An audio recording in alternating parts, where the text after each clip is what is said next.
together for the Roar Room. I don't know. I had a question back here. Yes, hi. So I imagine it's been really hard, like growing up and having the story, telling people, the history of your family, and having a lot of supporters here, obviously, and then obviously some other people who probably deny, that anything could ever happen. So this is sort of a two-part. Is that okay, guys? So the first part of this is given. I don't know about everybody else here, but I've been noticing a lot more visual views of UFOs, like in seeing it more often, and more people are admitting that they're seeing them. If they do disclose and finally say yes, there are you going to feel sort of a relief that, hey, my family is not, you know what I'm saying, right? Absolutely. I will 100% be relieved. I'll be like, yes, finally, they came out with the truth. I kind of like for me, it'd be nice. My father's his truest wishes was that the government would fully come out and talk about the reality of it.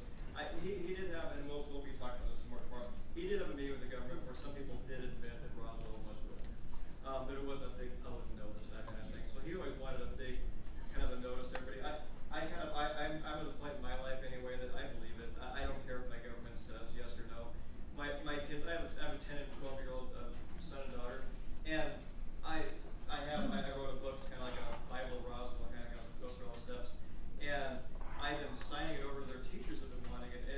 And here's a little kid's school, and I wasn't quite sure how that'd be taken. Here's the little kids. Our parents are gonna be like, ooh, who's a strange person trying to tell our kids about UFOs? But they fully embrace it. I'll drive up, pick up my kids up, and the kids will be banging on the window. Hey, have you seen the minutes coming by? It's from Roswell. Yeah. And kids are, little kids like this, like 10, 12-year-old middle school, have totally embraced it, and it's not being shied away from it at all. So it's the paradigm changes between what my grandfather went through, my father went through, and now us. And it mentioned earlier about what are we worried about talking?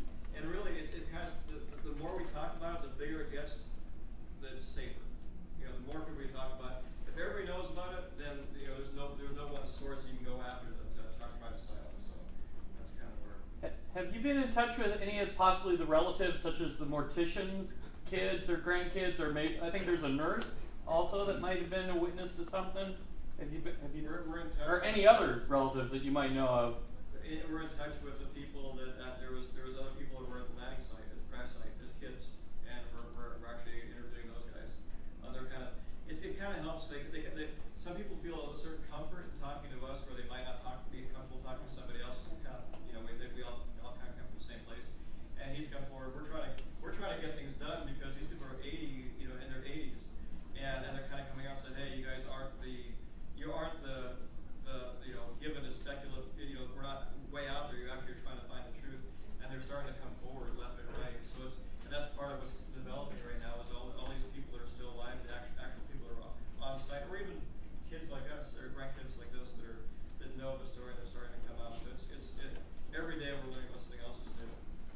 So your grandfather didn't have any ill effects, health-wise, whatever.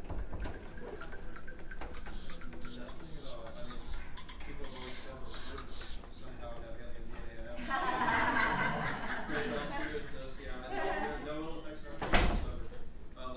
But my father was really antagonized by some people. He was a motorcycle rider. He climbed mountains, and they said, "Well, he must be a bad guy if that's what he does." But really, at the end of the day, that's all you can say about him. Is because he was beyond reproach. Medical doctor, flight surgeon, and that kind of thing. And he was. If anybody was really the biggest proponent of Roswell, he probably furthered the subject better or more than anybody else did. It was kind of interesting because we got the same question about our father. It's like, was he ever worried about getting, repercussions from going out and just being so open about it? And we believe that, he also retired as a lieutenant colonel. He went to Iraq at the age of 68. He was one of the oldest people to go over there. Oldest colonel in all of Iraq. Yeah. So he really had a love for country. He just loved our country so much. But he was just so steadfast that he believed our government, it was not right for them to keep the truth about what really happened in Roswell.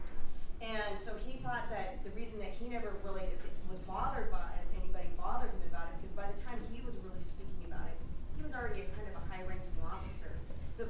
out and say, hey, stop talking about this, that would actually just like, okay, well, why are you telling him to stop talking about it? That would kind of like show, well, then there must be something here. So they couldn't really tell him that. The ex-opera brigadier general position in the military, he wanted to put another year off in Iraq, but he just had worked him down too much, so he wasn't able to do that. So he was definitely held in crib esteem and respect inside the military, which is interesting how he came from a family, he came from a story that the military tried to shut up, and now they were, obviously he was a good man, he did the right things, but he was still obviously a great respect from that family, so, yeah. Oh, just a story I wanted to share about kind of how the protocol of government cover-ups. In '83, I was in the military as well. Happened to find myself in South Korea in a communications center. And the first call came in that the Russians had shot down a Korean commercial jet airline. I remember that. Within 10 minutes, the story changed to the jet airliner was down. Within another 10 minutes, the official story was it was missing. And that's the story that went up. And we knew minute one that the Russians had shot it down, and but that story started backpedaling immediately. It's interesting how they can just sort of avoid it when they want to put that clamp down. They do it real fast. Well, I guess you have to. And they try and contain it, and they try to contain it pretty quickly. And that's part of the speculation. Why, really, what is the government holding back? Why don't they come forward with something? Because, what damage could that possibly do? Other than maybe it's just, it puts them in a certain light that they're willing to admit that, yes, we do this sort of thing. I don't know. The things that are going on in China right now are just unbelievable. They're so far, their government's advanced to the point where they put $1 billion into a SETI program. And the whole point is they think they're going to learn that next technology from our alien neighbors. So it's not even a question with them that there are aliens out there and that they're visiting us and communicating with us in some way. They want to be in on that because they think that's the next evolution of humanity is through our alien neighbors.